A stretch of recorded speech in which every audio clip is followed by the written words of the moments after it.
حضرت محمد صلی اللہ علیہ وآلہ وسلم کی عمر 5 یا 6 سال تھی۔ آپ صلی اللہ علیہ وآلہ وسلم قبیلہ بنو سعد میں حضرت حلیمہ کے پاس زیر پرورش تھے۔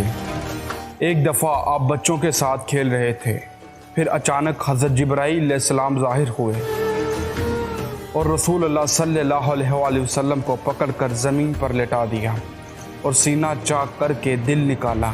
پھر دل سے ایک لوتھڑا خون کا نکال کر فرمایا، یہ تم سے شیطان کا حصہ ہے۔ پھر دل کو ایک تشت میں رکھا، اسے زمزم کے پانی سے دھویا اور پھر اسے جوڑ کر اس کی جگہ لٹا دیا۔ ادھر بچے دوڑ کر حضرت حلیمہ کے پاس آئے اور کہنے لگے، محمد صلی اللہ علیہ وآلہ وسلم قتل کر دیے گئے ہیں۔ جب حضرت حلیمہ وہاں پہنچی تو آپ کا رنگ اترا ہوا تھا۔ اس واقعے سے آپ ڈر گئیں اور مکہ آئیں اور حضرت محمد صلی اللہ علیہ وآلہ وسلم کو آپ کی والدہ کے سپرد کر دیا، اور پھر آپ 6 سال کی عمر تک اپنی والدہ حضرت آمنہ رضی اللہ تعالیٰ عنہ کے پاس رہے۔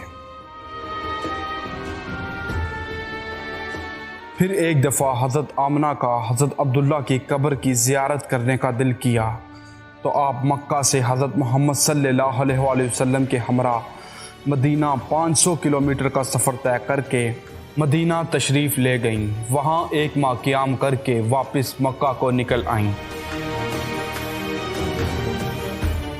لیکن ابھی ابتدا ہی کے راستے میں آپ کو بیماری نے آ گیا۔ پھر یہ بیماری آہستہ آہستہ شدت اختیار کرتی گئی اور یہاں تک کہ مکہ اور مدینہ کے درمیان مقام ابوا میں پہنچ کر اس دنیا فانی سے رخصت فرما گئی۔ پھر آپ صلی اللہ علیہ وآلہ وسلم کے دادا عبد المطلب آپ صلی اللہ علیہ وآلہ وسلم کو لے کر واپس مکہ آئے۔ حضرت عبد المطلب کو حضرت محمد صلی اللہ علیہ وآلہ وسلم سے بہت محبت اور شفقت تھی، کیونکہ پہلے آپ کے والد حضرت عبداللہ اور پھر آپ کی والدہ حضرت آمنہ آپ صلی اللہ علیہ وآلہ وسلم کے بچپن ہی میں اس دنیا سے رخصت ہو گئے۔ آپ کے دادا عبد المطلب حضرت محمد صلی اللہ علیہ وآلہ وسلم کو اپنے بیٹوں سے بڑھ کر محبت کرتے تھے۔ ایک روایت میں آتا ہے کہ حضرت عبد المطلب کے لیے کعبہ کے سائے میں فرش بچھایا جاتا تھا، یعنی سردار کے بیٹھنے کے لیے ایک جگہ محسوس کی جاتی تھی جہاں صرف عبد المطلب بیٹھتے تھے، اور اس سے نیچے ارد گرد آپ کے بیٹے بیٹھتے تھے۔ لیکن حضرت محمد صلی اللہ علیہ وآلہ وسلم عبد المطلب کے پاس ان کی جگہ پر بیٹھتے تھے تو آپ کے چچا آپ کو بچہ سمجھ کر نیچے اتار دیے کرتے تھے۔ جب حضرت عبد المطلب ان کو ایسا کرتا دیکھتے تو کہتے، میرے اس بیٹے کو چھوڑ دو، باخدا اس کی شان نرالی ہے۔ آپ صلی اللہ علیہ وآلہ وسلم کی عمر ابھی 8 سال 2 ماہ 10 دن ہوئی تھی کہ آپ کے دادا عبد المطلب کا سایہ شفقت بھی آپ کے سر سے اٹھ گیا۔ آپ کے دادا کا انتقال مکہ میں ہوا اور وفات سے پہلے آپ کے چچا ابو طالب کو، جو آپ کے والد عبداللہ کے سگے بھائی تھے، آپ کی کفالت کی وصیت کر گئے تھے۔ حضرت ابو طالب نے اپنے بھتیجے کو اپنی اولاد میں شامل کیا، بلکہ ان سے بھی بڑھ کر مانا۔ حضرت ابو طالب کی زیر پرورش جب آپ کی عمر 12 برس 2 مہینے 10 دن کی ہو گئی تو ابو طالب آپ صلی اللہ علیہ وآلہ وسلم کو ساتھ لے کر تجارت کے لیے ملک شام کے سفر پر نکلے اور بصرہ پہنچے۔ بصرہ شام کا شہر ہے۔ اس وقت اس شہر پر رومیوں کا قبضہ تھا۔ اس شہر میں جرجیس نامی ایک راہب رہتا تھا جو بحیرہ کے لقب سے مشہور تھا۔ جب قافلے نے وہاں پڑاؤ ڈالا تو یہ راہب اپنے گرجا سے نکلا اور قافلے کے اندر آیا اور اس کی میزبانی کی، حالانکہ اس سے پہلے وہ کبھی نہیں نکلتا تھا۔ اس نے رسول اللہ صلی اللہ علیہ وآلہ وسلم کو آپ کے اوصاف کی بنا پر پہچان لیا اور آپ کا ہاتھ پکڑ کر کہا، یہ سید العالمین ہیں، اللہ انہیں رحمت للعالمین بنا کر بھیجے گا۔ ابو طالب نے کہا، آپ کو یہ کیسے معلوم ہوا؟ اس نے کہا، تم لوگ جب گھاٹی کی اس جانب نمودار ہوئے تو کوئی بھی درخت یا پتھر ایسا نہیں تھا جو سجدے کے لیے جھک نہ گیا ہو، اور یہ چیزیں نبی کے علاوہ کسی اور انسان کو سجدہ نہیں کرتی۔ پھر میں انہیں مہر نبوت سے پہچانتا ہوں جو ان کی کمر پر موجود ہے، اور ان کا ذکر ہم اپنی کتابوں میں بھی پاتے ہیں۔ اور پھر راہب نے کہا،